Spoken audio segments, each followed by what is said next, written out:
저는 오늘 두 사람이 성령의 보내심을 받아, 두 사람이 성령의 보내심을 받아 라는 제목으로 하나님 말씀을 증거하도록 하겠습니다.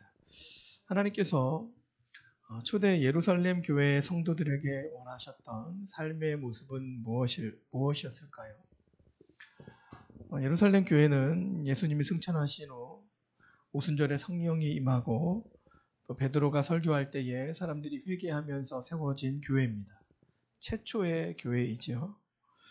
하나님이 이들에게 원하시는 삶의 모습은 무엇이었을까요? 아마도 가장 중요한 것은 믿음으로 살기를 원하셨을 겁니다. 예수 그리스도의 십자가를 믿고 매 순간 우리를 이끄시는 성령을 의지하면서 믿음으로 살기를 원하셨을 겁니다. 예루살렘 교회의 시작 자체가 성령이 임하면서 시작된 것 아닙니까? 성령님을 의지하면서 믿음으로 살기를. 제가 이런 글을 읽었습니다. 어느 목사님께서 전도사 시절에 시골 교회에서 목회를 하셨는데요. 귀신 들린 사람 하나를 데려다 놓고 귀신을 내쫓는 그런 시도를 하신 겁니다. 그래서 귀신 들린 사람을 앞에다 놓고 성도님들이 함께 둘러앉아서 찬송을 부른 거예요. 찬송을 부르고 기도했는데 약한 영이 떠나지를 않는 겁니다. 그래서 이번에는 성경을 읽었습니다. 성경을 읽는데 돌아가면서 성경을 읽는데 같이 모여있던 분 중에 한 분이 좀 믿음이 그렇게 깊지 않은 시원찮은 분이 계셨던 거예요. 근데 그분이 말씀을 읽으니까 성경을 읽으니까 조용히 앉아있던 그 귀신 들린 사람이 갑자기 눈을 치켜뜨면서 이런 이야기를 하더라는 거예요. 너는 안 믿잖아. 너는 말씀도 믿지도 않으면서 왜 읽어?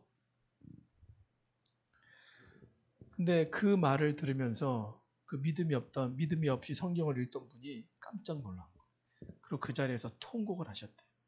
아, 내가 믿음 없는 것을 사단도 아는구나. 이걸 이분이 깨달으셨다는 거예요. 그래서 그 기도를 하면서 그 교회에 부흥이 일어났대요. 믿음이 없는 것은요, 사단도 압니다. 이 사람이 믿음이 있는 사람인지 없는 사람인지. 하나님은요, 우리 하나님의 사람들이 교회가 믿음으로 살기를 원하십니다. 이것은 예루살렘 교회도 마찬가지고요. 하나님 예루살렘 교회 가장 원하셨던 것, 믿음으로 살기를 원하시는 겁니다. 모양만 믿음을 갖추고 있는 것이 아니라 정말 그 안에 하나님을 경험하는 단단한 믿음을 가지고 있는 것. 하나님은 우리에게 그걸 원하시는 겁니다. 그런데 제가 사도행전을 묵상해 가면서 하나님께서 예루살렘 교회에 원하시는 또 다른 삶의 모습이 있다는 것을 깨달아가게 됩니다. 그것은 예루살렘 교회가 유대인이라는 자신들만의 틀을 깨고 유대인이 아닌 다른 사람에게도 복음을 전하기 원하셨다는 겁니다.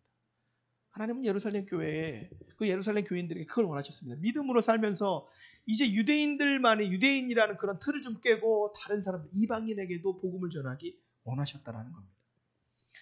예수님께서 승천하시면서 제자들에게 당부하신 것이 무엇입니까?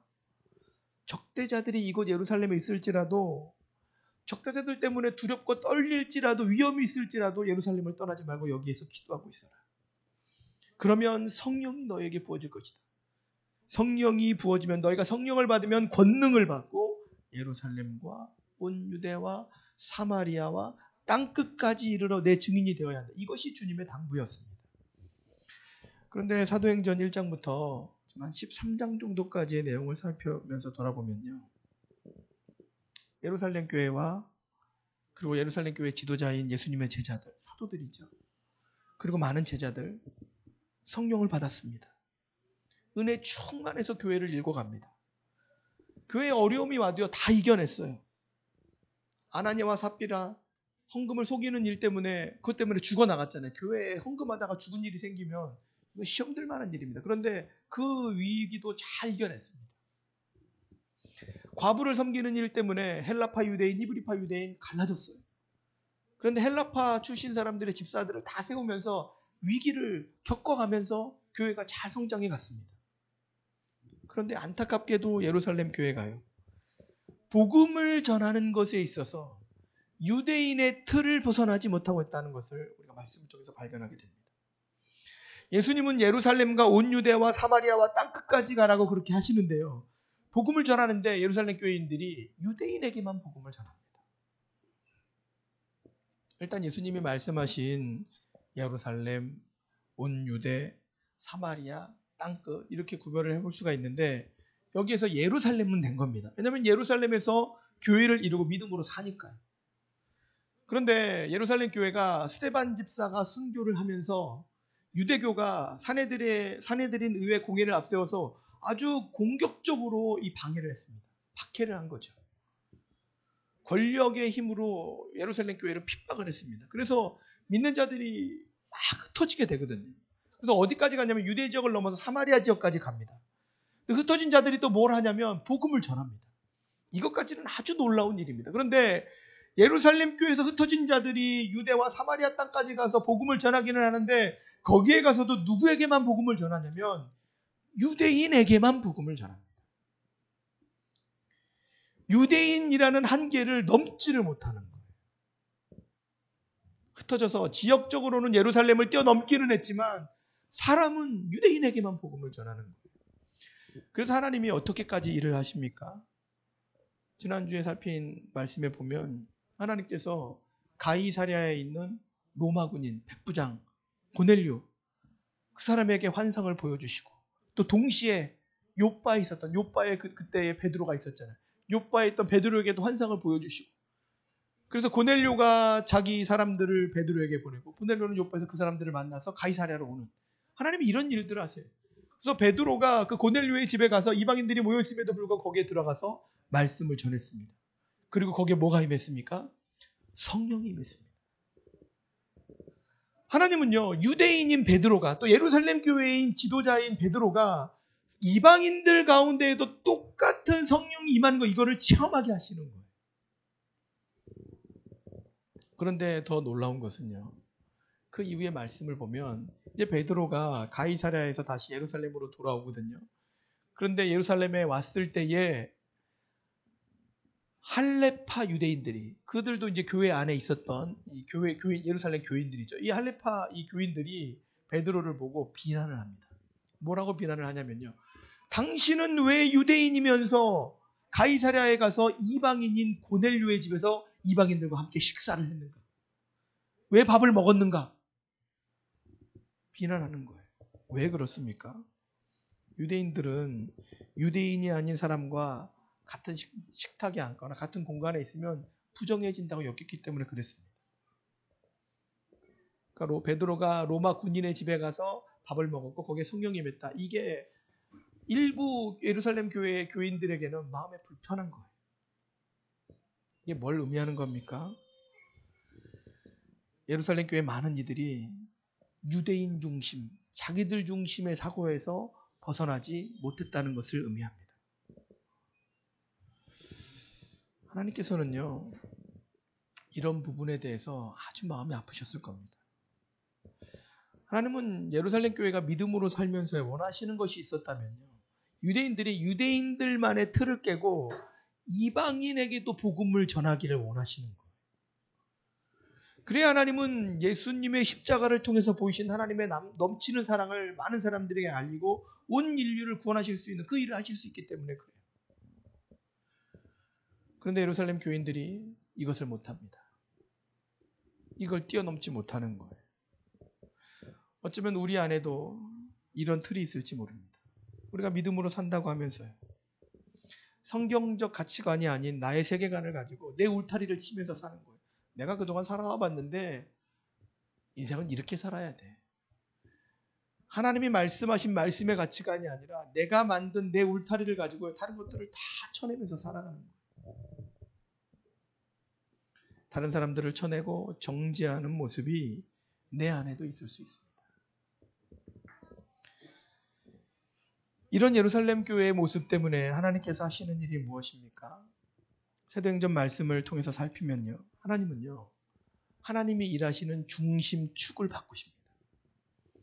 예루살렘 교회에서 이방인이 중심이 되어서 세워진 안디옥 교회로 복음을 전하는 중심축을 바꾸시는 거예요.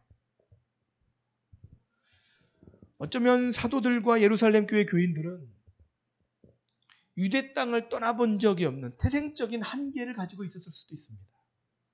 그래서 하나님은 안디옥 교회를 준비시키시고요. 안디옥 교회를 통해서 이방인을 위한 선교를 감당하도록 그렇게 하시는 겁니다.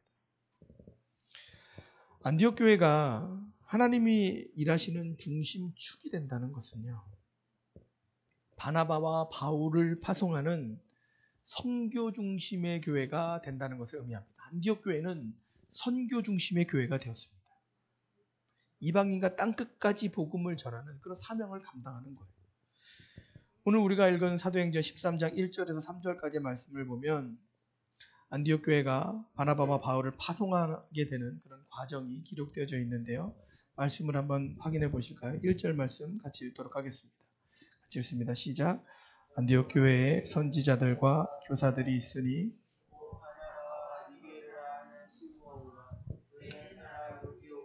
분봉왕 헤롯의 젖동생 마나엔과 미 사울이라. 2절도 있습니다.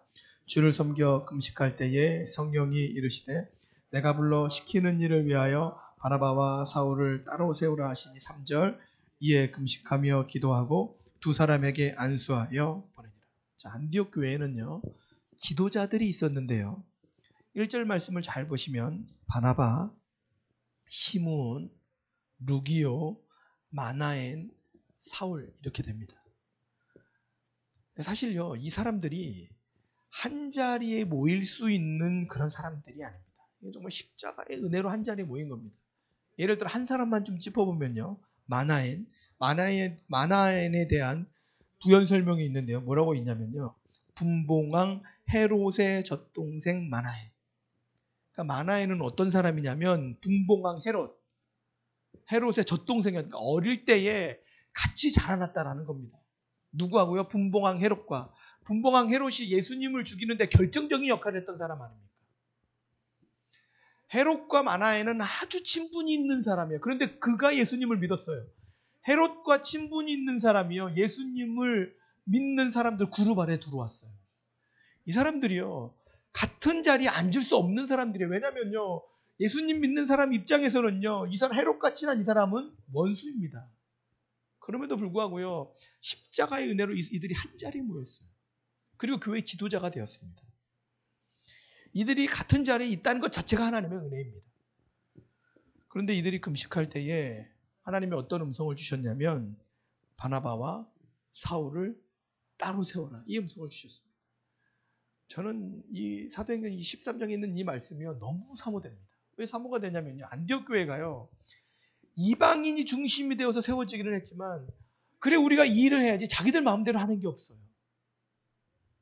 우리가 바나바와 사울을 따로 세워서 우리가 보내야지 본인들이 계획한 게 아닙니다. 성령의 음성을 듣고 바나바와 사울을 보냅니다. 우리가 하나님 앞에서 사명을 감당하는 것은요, 내가 하고 싶은 거, 내가 원하는 거 하는 게 아닙니다.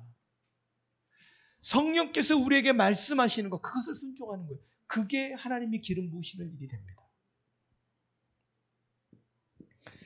사도행전 13장을 바탕으로 파송을 받은 바나바와 사울의 행적을 좀 살펴보면 이렇게 됩니다.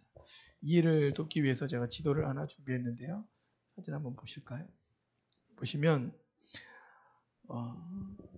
안디옥, 이제 안디옥 교회가 여기에 있습니다. 이 안디옥 교회가 이제 기도하는 가운데에 바나바와 사울을 따로 세워라, 이런 이제 음성을 들은 것이죠.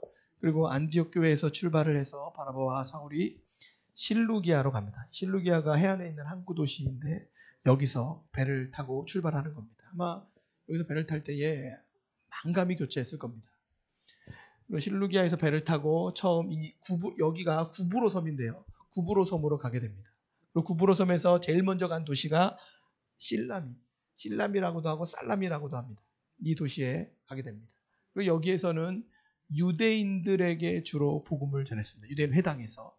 유대인들이 여기뿐만 아니라 곳곳에 다 흩어져서 사니까요. 가는 곳곳마다 웬만하면 유대인이 있어요. 없는 지역들도 있지만 유대인들이 많이 있습니다. 그리고 거기 가서 유대인들에게 주로 복음을 전했고, 그리고 바보라는 곳으로 갔습니다. 이 바보에서는 여기 지역을 관할하는 총독이 있었는데, 이 총독에게 복음을 전해서 총독이 믿게 되는 그런 일들을 하게 됩니다. 그리고 어디를 가냐면 오늘 본문까지가 여기가 밤빌리아 지역인데, 밤빌리아의 버가라는 항구 도시에 갔습니다. 일단 우리가 읽은 본문은 안디옥에서 출발해서 실룩에서 배를 타고 구브로 섬에서 살라미를 지나서 바보를 지나서 버가까지 간 그런 내용이 기록되어져 있습니다. 말씀을 한번 보실까요? 말씀 한번 보시면 사도행전 13장 4절에서 6절입니다. 제가 왜 이렇게 지도를 보면서 또 본문까지 확인하냐면요. 어쩌면 수년 내에 우리가 사도행전 말씀을 살피면서 말씀을 보면서 경로까지 살피는 이런 일은 없을 가능성도 있습니다. 저는 더 오랫동안 있을 줄 오래 있다가 사도행전 말씀이 올 줄 알았는데 우리가 기대했던 것보다는 좀 빨리 오긴 했거든요.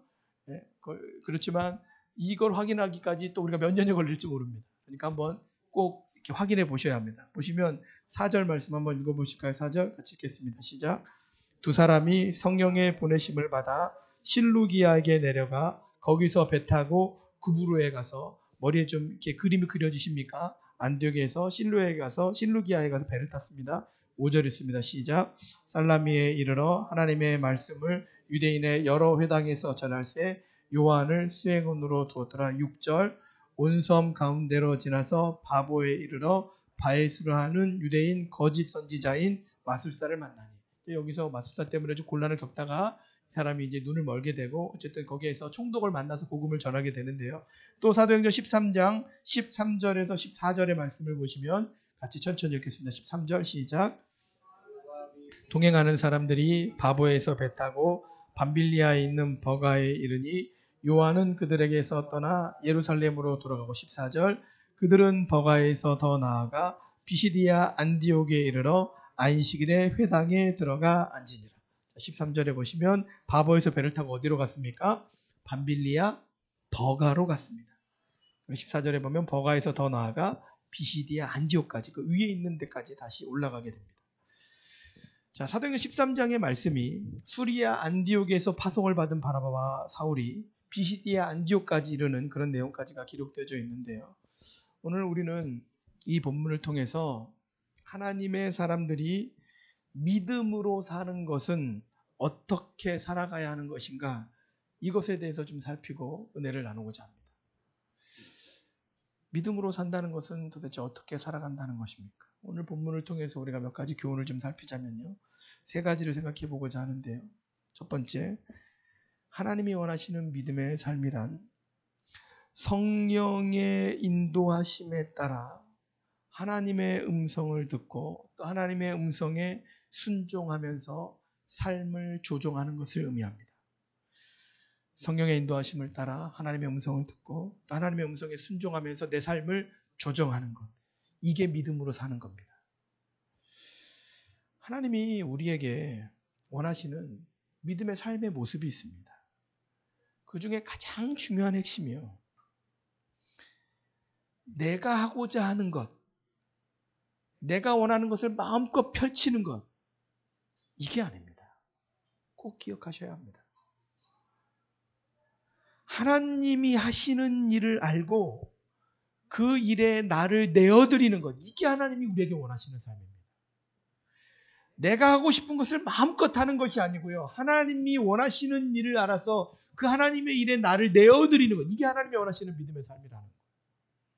어쩌면 우리는 이런 메시지를 기대합니다. 교회 가면 잘 됩니다. 교회 가면 복 받습니다. 문제가 있으세요? 문제가 다 해결될 거예요. 어쩌면 우리는 이 메시지를 기대하고 또 그 메시지를 좋아할지 몰라요. 그러나 성경이 가르치는 본질적인 메시지는요, 사실 그런 메시지가 아닙니다. 내가 하고 싶은 것을 마음껏 펼치는 그게 아니라 하나님이 어떤 일을 하시는지를 잘 알아서 그 가운데 성령의 음성을 듣고 그 하나님이 하시는 일에 내 삶을 조종해서 동참하는 것, 하나님은 이걸 원하시는 거예요.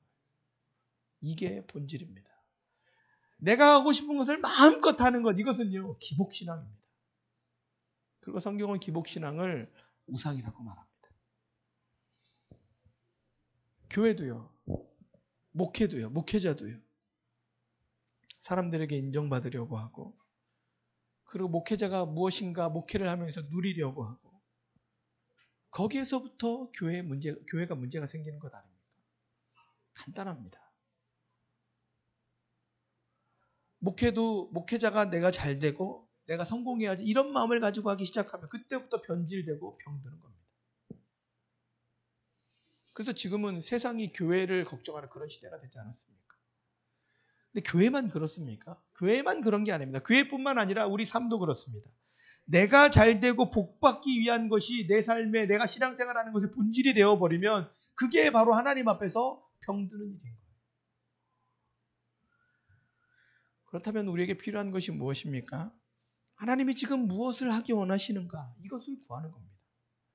그리고 그 하나님이 하시는 일을 보여주시면 그 일에 나를 순종하면서 나를 내어드리는 거예요. 하나님은 많은 일을 하고 계시고요. 다양한 사람들을 하나님에게 부르세요. 그 부르심에 순종하면서 나가는 겁니다. 안디옥 교회가 바나바와 사울을 파송합니다. 그냥 파송하는 겁니까? 아닙니다. 그들을 따로 세우라는 뭘 들었어요? 하나님의 음성을 들었어요. 바나바와 사울이요, 안디옥 교회에서요, 아주 중요한 역할을 하는 사람들입니다. 이걸 꼭 기억하셔야 합니다. 이방인들이 중심이 되어서 세워진 안디옥 교회가 있다는 걸 듣고 예루살렘 교회가 바나바를 파송했잖아요. 그리고 바나바가 여기에서 성령이 임하는 것을 보고 혼자 힘으로 감당이 안 되니까 주요 역할을 할 수 있는 사울을 다소에 가서 데리고 왔잖아요. 그러면서 교회를 이끌어갔습니다. 어떻게 보면 5명의 지도자가 있지만 가장 핵심적인 사람이 바나바와 사울이에요. 가장 핵심적인 사람 2사람이 그 교회를 빠져나가면 어떻게 됩니까? 그 교회는 중심이 흔들려 버릴 수도 있는 거예요. 그런데 안디옥 교회는요, 그 2사람을 따로 보내라는 성령의 음성에 어떻게 합니까? 순종합니다. 왜요? 하나님이 그렇게 말씀하시니까. 우리에게 두려움과 출혈이 있을지라도 그것에 순종하는 거예요. 왜요? 하나님이 말씀하시니까. 하나님께서 하나님의 사람들에게 원하시는 일은요, 우리가 각자의 삶에서 하나님의 음성을 듣고 그것에 순종하면서 내 삶을 조정해서 하나님 앞에 드리는 겁니다. 어떤 사람에게는 기도의 자리로 오라는 그런 부르심이 있습니다. 어떤 사람에게는 봉사의 자리로 오라는 부르심이 있습니다. 어떤 사람에게는 전도의 자리로 오라는 부르심이 있습니다. 어떤 사람은 사업의 자리로 오라는 하나님의 부르심이 있습니다. 그러면 그것에 순종하면서 내 삶을 조정해서 하나님 함께 나아가는 겁니다. 그 부르심을 받고 우리가 각자의 역할을 하는 건데요. 근데 이 부르심을 받으면서 이런 생각이 들면 안 됩니다. 아니, 나는 내가 이렇게 봉사하는데, 내가 이렇게 전도하는데, 내가 이렇게 헌신하는데 왜 저 사람은 저렇게 안 하는 거야? 이렇게 되면 그때부터는 비교의 영이 들어오면서 내 안에는 어둠이 임합니다. 시험 드는 거예요. 하나님은요, 우리를 다 다른 모양으로 부르셔서 한 몸을 이루도록 하시는 겁니다. 팔이 걸어 다니는 게 아닙니다. 다리가 걸어 다니는 겁니다. 위는 소화시키는 일을 하는 거예요. 생각은 뇌가 하는 겁니다. 그러나 위에서 음식을 소화시키지 않고 영양분을 공급하지 않으면 발도 걸어 다닐 수 없고 팔도 쓸 수 없고 뇌도 생각할 수 없습니다. 각자의 부르심에 맞춰서 각자의 자기 자리에서 열심히 서명을 감당하면서 이 사역을 감당하는 겁니다. 화장실 가셔야 한다고 하시네요.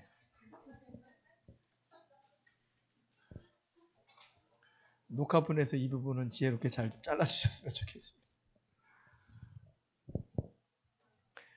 연초에 제가 기도할 때에 하나님께서 저에게 이런 음성을 주셨습니다. 2018년 한 해를 이렇게 계획할 때에요. 올해 여름 성경학교는 이제 외부에 나가서 이렇게 하는 그런 마음을 저에게 부어주셨는데요. 사실 밖으로 나가면 재정도 많이 들고 또 준비할 것도 많고 분주해지는 것들이 많아서 좀 부담스럽기는 했습니다. 하나님, 이게 가능할까요? 제가 이런 마음도 좀 있었는데요. 그런데 또 한 2달 전에 새벽에 기도하는 중에 하나님께서 이 마음을 저에게 다시 부어주셨습니다. 그리고 성경학교를 준비할 때에 일부만 하는 것이 아니라 온 성도가 함께 준비해야 한다. 이런 마음을 주셨어요. 그리고 우리 교회만 하는 것이 아니라 주변에 있는 교회, 동참할 수 있는 교회를 초청하라는 그런 마음도 주셨어요. 성경학교를 하면서 우리 자녀들을 말씀으로 양육하고 또 섬기는 우리는 섬기면서 하나가 되고 또 그걸 통해서 하나님은 영광을 받으신다. 우리를 훈련하고 연단시키기를 원하신다라는 그런 하나님의 음성을 들었습니다. 그래서 제가 장소를 알아보고요. 또 주변에 있는 교회, 동참할 수 있는 교회들을 물어보고요. 그렇게 지금 우리가 준비하면서 나가는 겁니다. 근데 제가 이것을 준비하면서 작지만 순간순간만 하나님의 섭리를 제가 깨닫는 것이 너무너무 감사합니다. 사실 우리가 하나님의 일을 할 때에 재정적인 부분에 대해서 그렇게 크게 염려하거나 걱정은 되지 않습니다. 그러나 그럼에도 불구하고 또 재정적인 부분이 신경이 쓰이는 것도 사실입니다. 제가 이렇게 지난주에 한번 회의를 하면서 예산을 다시 한번 조정을 해보니까 한 160만 원에서 170만 원 정도의 예산이 이제 이렇게 필요할 것 같습니다. 그런데 그 정도 이제 예산이 잡혔는데요. 근데 제가 답사를 갔는데 답사 가기 전에 그쪽 그 교회 호랩동산 이제 삼성교회에서 운영하는 기도원인데 거기에서 담당하시는 목사님이 저에게 이제 이 안내장을 하나 보내주셨는데 그 장소 사용료가 얼마였냐면 59만 원이었습니다. 하루 그쪽 장소를 사용하는데 사용료가 59만 원이었는데 답사를 다녀왔어요. 그래서 우리가 여기에서 행사를 진행할 수 있겠다, 여러분 성경학교를 진행할 수 있겠다 이렇게 생각을 하고 있는데 다시 연락이 왔는데 어떻게 연락을 주셨냐면 전체 공간을 다 사용하면 물론 저희는 전체 공간을 다 사용하려고 했는데 일부 공간이 아니라 전체 공간을 다 사용하면 그것을 45만 원에 사용할 수 있도록 해준다는 거예요. 그러니까 처음에 저에게 주셨던 표현은 하나하나마다 공간마다 다 비용이 이렇게 따로따로 구분되어 있었거든요. 근데 그거를 다 전체를 사용하면 45만 원에 해주신다는 거예요. 이제 그렇게 이제 알고 있었는데 그렇게 또 예산을 세웠었죠. 그리고 이제 지난주 월요일 날 교육자 회의가 있어서 제가 교육자 회의에 갔는데 삼성교회 목사님하고 만나서 이야기를 하던 중에 삼성교회 목사님이 저에게 이런 이야기를 하셨어요. 이제 그렇게 보내드린 것은 그래도 이제 참고하라고 보내드린 것이고 오셔서 여름 성경학교를 진행하시고 교회에서 이제 감동이 되시는 만큼만 헌금하실 수 있는 만큼만 헌금을 하고 그렇게 가시면 될 것 같다고 저에게 그런 이야기를 하셨어요. 하나님께서 이렇게 이끄시는구나. 우리가 얼마나 헌금해야 할지 아직 잘 모르지만 하나님은 이렇게 인도하시는구나. 제가 조금씩 깨달아갑니다. 그리고 어제 그저께 금요일 날인가 제가 또 전화를 받았는데 이제 분당지방 교육부에서 이제 그 섬기시는 한 목사님이 전화를 주셨는데 어떤 내용을 이야기를 하셨냐면 분당지방에서 청소년들을 좀 몇 명을 모아서 단기 선교를 가기 위해서 재정을 이렇게 마련해 놓은 것이 있었는데 그래서 올해 그것을 이제 가려고 했었는데 그게 이제 무산이 됐어요. 그래서 단기 선교를 못 가게 되었는데 거기에서 모아졌던 재정을 이제 몇몇 교회에 여름 성경학교를 진행하는 것으로 이게 지원을 하는 것으로 그렇게 결정했다라는 겁니다.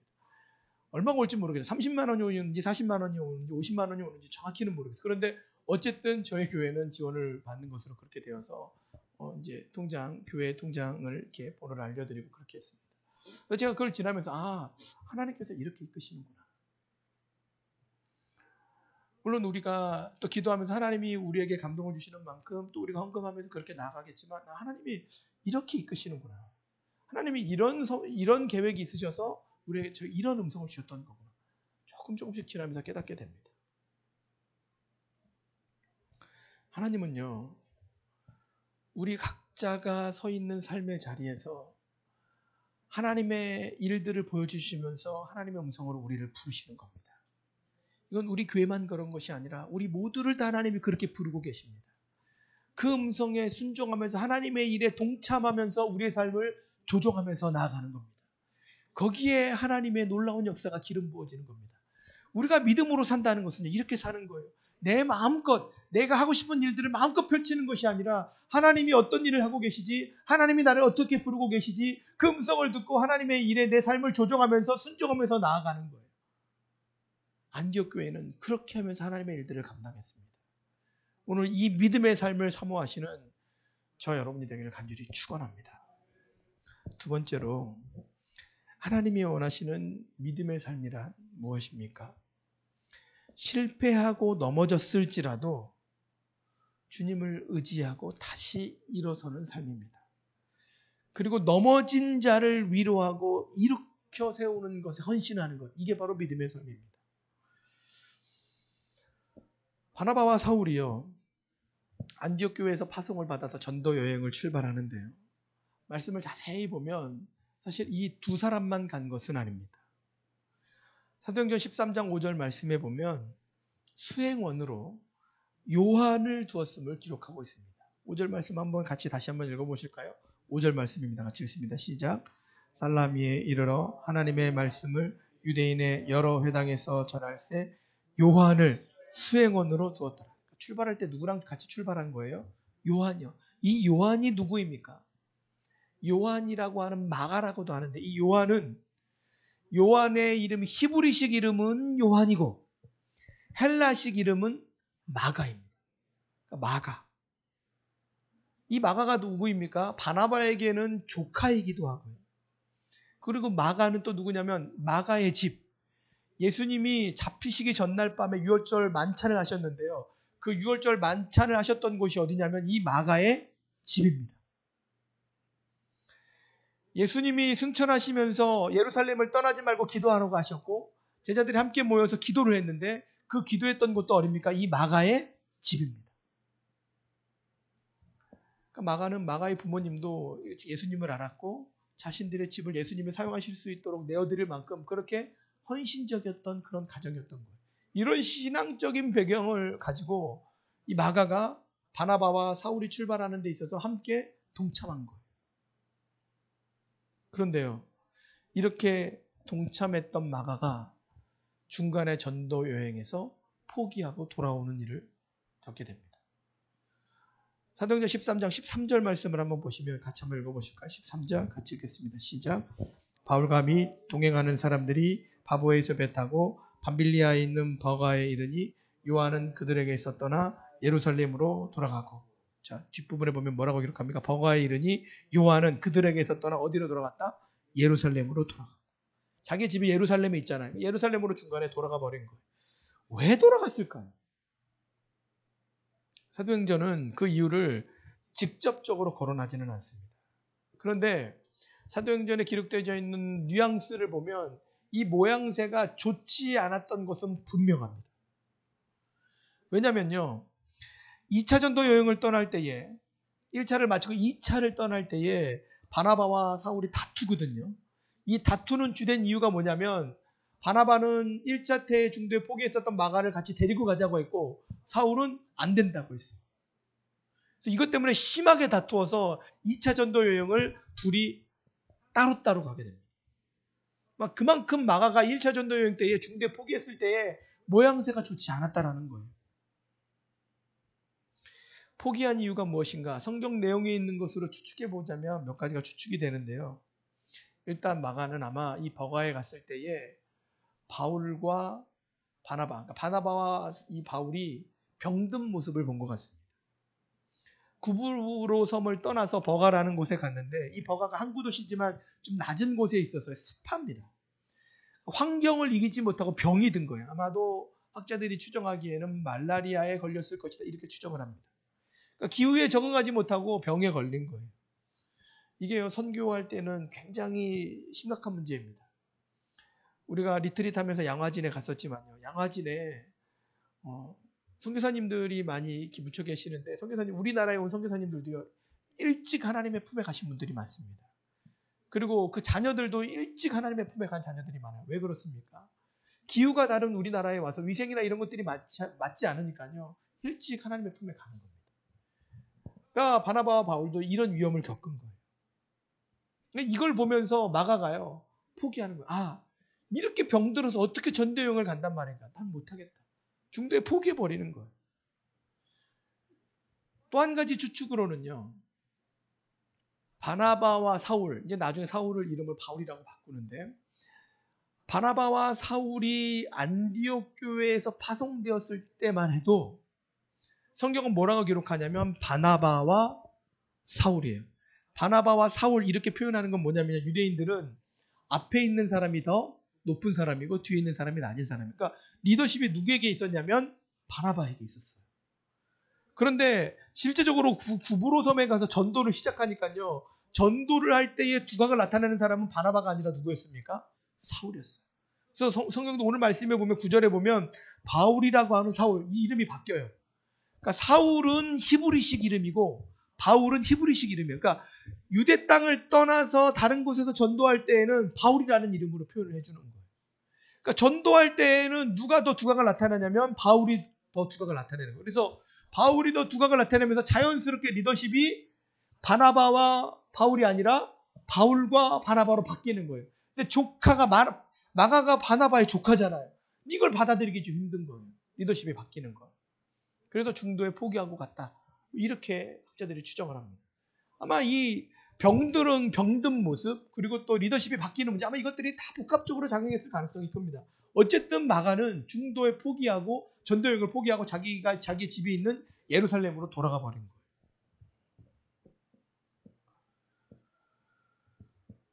그런데 우리가 주목해서 볼 것은 이 이후의 마가의 삶의 모습입니다. 어떻게 보면 실패한 겁니다. 포기자입니다. 근데 이 이후의 마가의 삶은 어떻게 됩니까? 한국 사회에서는 그런 이야기를 많이 합니다. 한 번 사람이 실패하면요. 일어나는 것이 보통 어려운 일이 아닙니다. 나이가 들어서 실패하면 다시 못 일어난다고 합니다. 다시 못 일어나고 겨우 그냥 유지하면서 그냥 인생을 마감하는 거. 한 번 실패하면 한 번 일어서기도 어렵지만 일어서서 실패하면 다시 일어나는 게 보통 어려운 사회가 아니에요. 다들 그렇게 이야기합니다. 유대 사회도 똑같았습니다. 중간에 누군가가 하나 잘못해서 넘어지면 다시 일어나는 일이 보통 어려운 일이 아니에요. 그런데 이 마가는요. 바나바의 도움으로 다시 일어섭니다. 2차 전도 여행 때에 바울은 버렸지만 바나바는 끝까지 붙들고 마가와 함께 전도 여행을 가고 그리고 이 마가가 나중에 어떤 일까지 합니까? 마가 복음을 기록했습니다. 그리고 바울은 이 마가를 이 전도여행에 데리고 가려고 하지 않았어요. 2차 전도여행 때 데리고 가지 않으려고 했었지만 나중에 이 관계가 회복되어져서요. 나중에 나이가 들었을 때에는 내 아들과 같은 자다 이렇게까지 표현을 합니다. 우리가 하나님 앞에서 다 정답의 모습으로 살 수가 없습니다. 다 죄로 넘어집니다. 실패합니다. 차이가 있다면 이 차이입니다. 넘어진 것을 들켰느냐, 들키지 않았느냐. 이걸 생각하셔야 합니다. 그럼 내가 들키지 않았으니까 나는 죄인이 아닙니까? 그렇지 않습니다. 차라리 들킨 게 더 나을 수도 있어요. 왜냐면요, 들키면 어쨌든 회개하고 하나님 앞에 돌이키는 기회가 생겨요. 그런데 들키지 않으면요, 들키지 않아서 나는 죄를 짓지 않았다고 생각하기 때문에 아예 회개도 안 합니다. 이게 무서운 거예요. 우리가 아나니아와 삽비라의 말씀에서도 살폈잖아요. 아나니아와 삽비라가 왜 두려운 겁니까? 이들이 죄를 숨겼어요. 재산을 팔고도 그게 전부인 것이냐 이렇게 숨겼는데 이 숨긴 게 얼마나 큰 죄인지 모르는 거예요. 하나님은 아시는데 본인은 다른 사람들은 모를 거라고 생각해요. 들키지 않을 수도 있어요. 그런데 그 들키지 않으면 이 사람은 회개할 수 있는 기회도 없어지는 거예요. 이게 무서운 겁니다. 하나님은요 이걸 너무 중하게 보시는 거예요.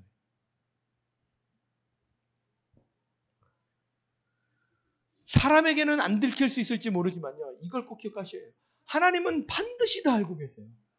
하나님은요. 마음의 중심의 동기까지도 살피시는 분이에요. 우리가 하나님 앞에서 다 정답으로 못 삽니다. 다 죄된 모습으로 넘어지고 실패합니다. 그걸 인정하고 하나님 앞에 나와야 합니다. 그런데 하나님은요. 우리가 죄로 인해서 넘어진다고 해서 너는 넘어졌으니까 이제 아웃이야 이렇게 버리시는 분이 아니라는 거예요. 이걸 기억해야 돼요. 하나님은요. 우리를 버리시는 분이 아니에요. 정지하시는 분이 아닙니다. 우리를 다시 이렇게 세우기를 원하시는 분이세요. 그래서 우리가 그 하나님을 의지해야 합니다. 새 힘과 기회를 주시는 그 하나님을 의지해야 합니다. 바나바가요. 어떤 역할을 하는 겁니까? 넘어진 자를 일으켜 세우는 그런 역할을 하는 거예요. 바나바는요. 마가만 일으켜 세운 게 아니에요. 사실요. 바울이요. 회심을 하고 그리고 예루살렘에 왔을 때요. 사도들이 바울을 안 만나려고 했습니다. 왜냐하면 예수님 믿는 사람들 잡으러 다녔던 사람이니까. 그런데 바울이 사도들을 만날 수 있도록 중간에 중재를 해줬던 사람도 누구입니까? 바나바입니다. 바나바는 바울도 세워줬고 만약에 이 바나바가 바울을 세워주는 그런 역할을 못했다면 전도 여행을 다니면서 이방인들에게 복음을 전하는 이 놀라운 역할을 감당했었던 이 바울도 사장될 뻔했어요. 이 바나바를 끄집어낸 사람이 누굽니까? 바나바입니다. 마가도 넌 실패했으니까 이제 다시는 나올 수가 없어. 이렇게 했다면 완전히 사장됐을 거예요. 그러나 이 사장될 뻔한 마가를 또 누가 이렇게 세워주는 겁니까? 바나바가 이렇게 세워주는 거예요. 이렇게 세워주는 삶. 내가 넘어졌을지라도 하나님을 의지하면서 다시 일어서고, 넘어진 자를 만났을지라도 그 자를 일으켜 세워줄 수 있는 삶을 사는 것, 이게 바로 믿음의 삶이라는 거예요. 믿음의 삶은요, 내가 넘어졌을지라도 나에게 새로운 힘을 공급하시는 하나님을 바라보면서 다시 일어서는 겁니다. 넘어진 자를 봤을 때 그를 긍휼히 여기면서 그 사람이 다시 하나님 앞에 세워질 수 있도록 그 사람에게 힘과 도움이 되어줄 수 있는 그런 역할을 하는 것, 그게 바로 믿음의 삶인 것입니다. 오늘 하나님, 제가 넘어졌을지라도 다시 일어서기를 원합니다. 내 눈에 넘어진 자가 보인다면 그를 일으켜 세워주는 그런 바나바의 역할을 내가 감당하기를 원합니다. 이렇게 고백하고 결단하시는 죄종들이 되시기를 축원합니다. 마지막으로 하나님께서 원하시는 믿음의 삶이란 무엇입니까? 환경을 바라보는 것이 아니라 사명을 붙드는 삶입니다. 환경을 보는 것이 아니라 사명을 붙든다. 우리가 믿음으로 산다는 것은요, 내가 처해 있는 환경을 보는 게 아닙니다. 지금 이 환경 가운데 하나님이 나에게 맡기신 사명이 무엇인가, 이걸 보고 여기에 집중하는 겁니다. 밤빌리아 버가에서요, 마가는 예루살렘으로 돌아왔습니다. 사진을 다시 한번 보실까요? 밤빌리아 버가가 여기입니다. 습한 항구 도시죠. 여기에서 마가가 중도에 포기하고 다시 예루살렘으로 돌아간 겁니다. 여러분 한번 생각해 보세요. 바나바와 바울이 안디옥에서 출발을 해서 구부로섬을 지나서 버가에 왔는데, 구부로섬 버가에 가기 직전에 이 바보라는 곳에서 총독이 믿는 그런 이 하나님의 역사심을 받습니다. 여기는 그렇게 인구가 많은 곳이 아니거든요. 버가는 항구 도시고 큰 도시입니다. 바나바와 바울은 우리가 추측하기로는 이 버가에 가면 더 많은 사람들에게 복음을 전하고 더 많은 사람들이 하나님을 믿게 될 거야, 이런 마음을 가지고 갔을 겁니다. 그런데 실제로요, 이 버가에 갔을 때 여기에서는 아무런 활동을 못해요. 왜 못했을까요? 아까 말씀드린 것처럼 여기에서 병든 거예요. 말라리아 병이 드니까 아무것도 할 수 없어요. 근데 그 병든 모습을 보면서 마가는 이렇게 병들어서 이렇게 기후가 다른데 여기서 나는 못 살겠다, 난 이렇게 전도에 못 하겠다, 중도에 포기하고 간 거잖아요. 그런데 바울은 어떻게 합니까? 오늘 말씀해 보면 바울은 어떻게 하냐면요, 이 버가에서 안디옥까지 갑니다. 여기는 수리아 안디옥이고 여기는 비시디아 안디옥입니다. 이 안디옥으로 갑니다. 근데 안디옥으로 가는데요, 안디옥으로 가는 길이 이게 보통 길이 아니에요. 이 지도에는 표현되어 있지 않지만 여기서부터 여기 이렇게 산맥이 있습니다. 이걸 타우루스 산맥이라고 합니다. 그러니까 이 버가에서, 이 습한 버가에서 안디옥으로 가려면 여기에 있는 타우루스 산맥을 넘어가야 돼요. 타우루스 산맥은 해발 2.8m 고산지대입니다. 지금 바울이 어떻게 돼 있다고요? 말라리아로 병들었다. 근데 그 병든 몸을 이끌고 저 산맥을 넘어서 비시디아 안디옥으로 가는 거예요. 왜냐하면 비시디아 안디옥은 조금 고산지대에 있어도 기후가 선선해요. 거기에 가면 병도 고치고 또 복음을 전할 수 있겠다, 이런 생각을 하는 거예요. 더 중요한 것은 지금 병들어 있는데요, 타우루스 산맥을 넘어가야 하는데 이 타우루스 산맥은 당시 이 사람들에게는요, 강도의 소굴이에요. 산 곳곳에 강도들이 있고요, 그 산을 넘어가는 사람들에게 해를 가하는 사람들이 곳곳에 숨어 있는 곳이 이 타우루스 산맥이에요. 바울이 자기 서신에서 내가 강도의 위험을 지났다, 강도에게 괴롭힘을 당했다, 그런 고백을 하죠. 그게 바로 여기에 나오는 고백입니다. 강도의 위험이 있음에도 불구하고, 내가 말라리아 병에 들었음에도 불구하고 바울은 이걸 보는 거예요. 지금 나에게 맡겨주신 하나님의 사명이 더 귀한 거예요. 내가 지금 병들었지만 이 환경을 보는 것이 아니라 하나님이 나에게 맡기신 것이 무엇이지? 그렇다면 나는 이 사명을 감당하기 위해서 이 타우루스 산맥을 건너서 비시디아 안디옥으로 가야 해. 이 사명을 감당하기 위해서 가는 거예요. 이 버가에서 복음을 전하지 못한 것 때문에 안타까워서요, 1차 전도 여행을 마치면서 이 버가에서 다시 복음을 전합니다. 바울은요, 지금 나에게 처해져 있는 환경에 거기에 몰두한 사람이 아닌 거예요. 이 환경이 있지만 병이 들었고 타우루스 산맥을 넘어가야 하고 힘들고 어려운 과정이 있지만 여기에서 나에게 맡겨주신 사명이 무엇인가? 이걸 본 사람입니다.